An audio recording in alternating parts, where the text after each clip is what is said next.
Dan untuk membahas bagaimana kemungkinan jalannya negosiasi antara Israel dan Lebanon, apakah bisa menghasilkan kesepakatan yang baik termasuk menurunkan tensi konflik di Timur Tengah, siang ini kita akan bahas dengan Profesor Hikmahanto Juwana, Guru Besar Hukum Internasional Universitas Indonesia. Selamat siang Prof. Hik, terima kasih telah bergabung di Kompas Siang hari ini.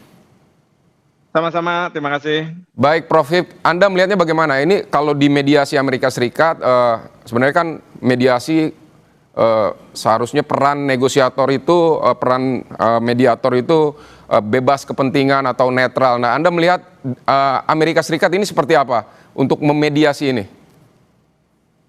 Ya, yang pasti pertama negosiasi ini bukan dilakukan secara high level ya, karena yang hadir adalah perwakilan dalam hal ini Duta Besar Lebanon di Amerika Serikat dan Duta Besar Israel yang ada di Amerika Serikat. Jadi tidak high level, bukan pemimpin-pemimpin yang tertingginya atau yang didelegasikan oleh pemimpin tersebut. Itu yang pertama. Yang kedua adalah Amerika Serikat sebenarnya memfasilitasi mediasi ini, tetapi tidak antara pihak yang berkonflik, yaitu sebenarnya Israel dengan Hezbollah. Ya, sekarang ini adalah Israel dengan Lebanon. Memang di dalam Lebanon itu ada kekuatan yang disebut sebagai Hezbollah, dan Hezbollah ini yang melakukan serangan terhadap Israel beberapa waktu yang lalu ketika Israel menyerang Iran, karena Hezbollah mengatakan dia berpihak pada Iran dan oleh karenanya melakukan serangan kepada Israel. Nah, kemudian Israel melakukan serangan balasan, tetapi serangan balasannya ini menurut saya itu tidak proporsional karena tidak ditujukan hanya kepada kekuatan Hezbollah, tetapi sekaligus untuk mengembangkan wilayah Israel yang disebut sebagai Greater Israel, di mana di situ termasuk wilayah selatan Lebanon. Jadi Israel ingin supaya wilayah selatan Lebanon ini bisa dikuasai dan kemudian menjadi bagian dari Israel. Nah, dalam konteks yang saat ini dia ingin menguasai wilayah Lebanon ini, yang sekarang itu dimediasi oleh pihak Amerika Serikat, di mana Amerika Serikat tahu betul bahwa apa yang dilakukan oleh Israel ini sebenarnya merupakan pelanggaran terhadap hukum internasional karena dia ingin memperluas teritorial wilayah Israel yang sekarang ada. Sama seperti pada waktu ingat Hamas menyerang Israel tanggal 7 Oktober 2023, lalu kemudian Israel mengatakan bahwa saya punya hak untuk membela diri, tapi membela dirinya itu tidak proporsional lagi karena yang diinginkan oleh Israel adalah bagaimana bisa menguasai secara efektif wilayah Gaza. Nanti dipersamakan seperti penguasaan efektif di tepi barat. Nah, ini yang kemudian oleh pihak Amerika Serikat dimediasi. Memang dari pihak Hezbollah, bukan Hezbollah, dari pihak Lebanon menghendaki agar Israel tidak melakukan serangan ke Lebanon wilayahnya, ya. Tapi kan Israel akan mengatakan ini yang saya serang adalah Hezbollah, bukan Lebanon. Tapi kalau misalnya seperti itu, kenapa wilayah selatan Lebanon, di mana ada pasukan UNIFIL, di mana 3 prajurit kita gugur, itu sudah mulai dikuasai oleh pihak Israel. Ya, bahkan Israel bisa melakukan serangan ke markas UNIFIL.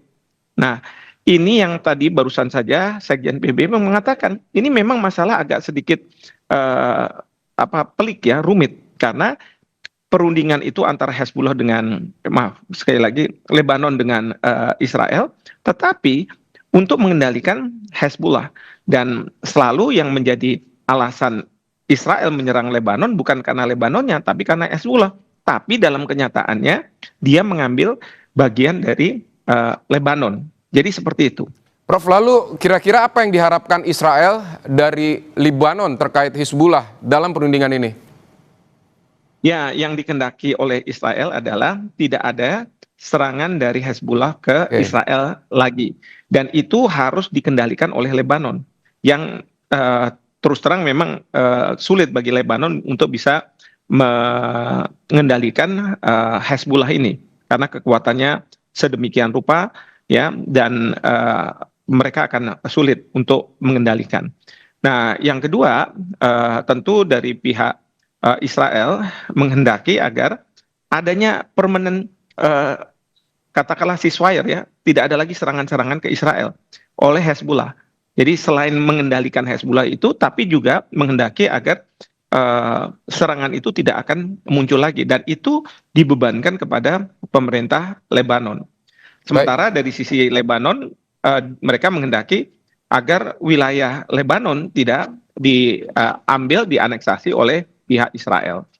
Baik, kalau dari Libanon sendiri tampaknya akan kesulitan menghadapi Hizbullah yang selama ini juga memiliki militer sendiri. Apakah ini artinya nanti akan ada, katakanlah, bantuan untuk Libanon, lebih banyak lagi kekuatan militer untuk mengusir Hizbullah, atau seperti apa menurut Anda, Prof?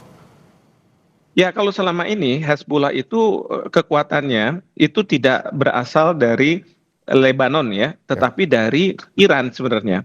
Maka Iran ini dianggap oleh Israel dan Amerika Serikat mendanai, tanda kutip, pelaku-pelaku teror terhadap Israel.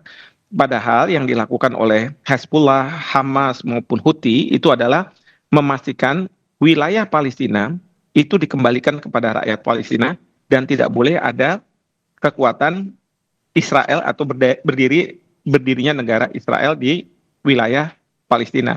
Dan ini sejalan dengan ideologi yang ada dalam sistem mullah di Iran, yang menghendaki agar tidak ada yang namanya negara Zionis Israel. Nah, oleh karena itu mereka membantu, mendanai, membiayai, memberikan training-training untuk pasukan yang Hezbollah, Houthi, dan kemudian Hamas. Nah, jadi dalam konteks seperti ini sebenarnya peran dari Lebanon itu sangat minim, ya, kecuali memang wilayahnya dikuasai oleh Hezbollah yang bukan negara. Jadi Lebanon juga tidak bisa mengatakan bahwa wilayahnya diambil oleh Hezbollah, enggak, karena ini bukan negara yang menguasai. Dan sejak tahun 2007 memang ada perdamaian antara Hezbollah dengan Israel, dan kemudian mereka melakukan gencatan senjata, dan di sini pasukan perdamaian PBB itu masuk menjaga gencatan senjata itu. Nah, jadi memang sekali lagi masalah ini menjadi pelik, dan kemudian dugaan saya kenapa sekarang Amerika Serikat menghost untuk dilakukannya negosiasi yang menurut saya juga tidak akan efektif, itu karena syarat dari Iran untuk terjadinya perdamaian dengan Amerika Serikat adalah agar Israel tidak menyerang, sebenarnya bukan Lebanon, menyerang Hezbollah, sekutu-sekutu dari Iran, ya. Jadi tidak menyerang Hezbollah, tapi diinterpretasi oleh Amerika Serikat bahwa yang harus dipertemukan adalah Israel dan Lebanon. Karena kalau Hezbollah kan tidak ada perwakilannya tentu di Amerika Serikat.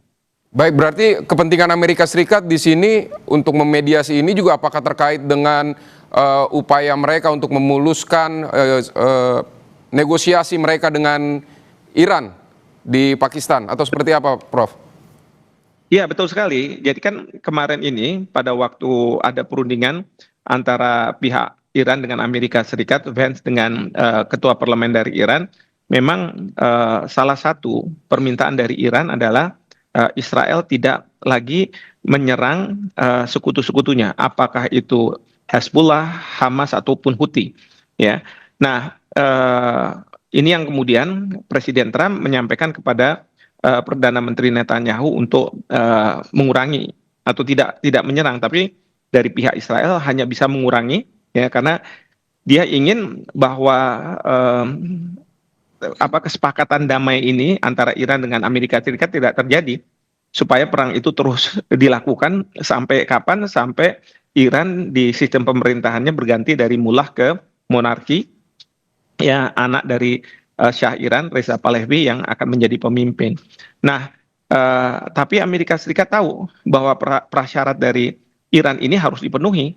Nah, oleh karena itu mungkin dugaan saya Amerika Serikat di Washington DC mau memfasilitasi pertemuan antara Israel dengan Lebanon. Padahal ini menurut saya agak miss sebenarnya, karena yang sebenarnya harus difasilitasi itu adalah Lebanon dengan Hezbollah, ya. Tapi saya yakin Amerika Serikat nggak mungkin memfasilitasi itu. Ini harus negara lain, ya, yang tidak punya kepentingan sejalan dengan Israel, yang harus bisa memfasilitasi pertemuan antara Israel Hezbollah. dengan pihak Hezbollah. Betul. Baik, terima kasih Profesor Hikmahanto Juwana telah berbagi pandangan di Kompas Siang. Selamat bertugas kembali.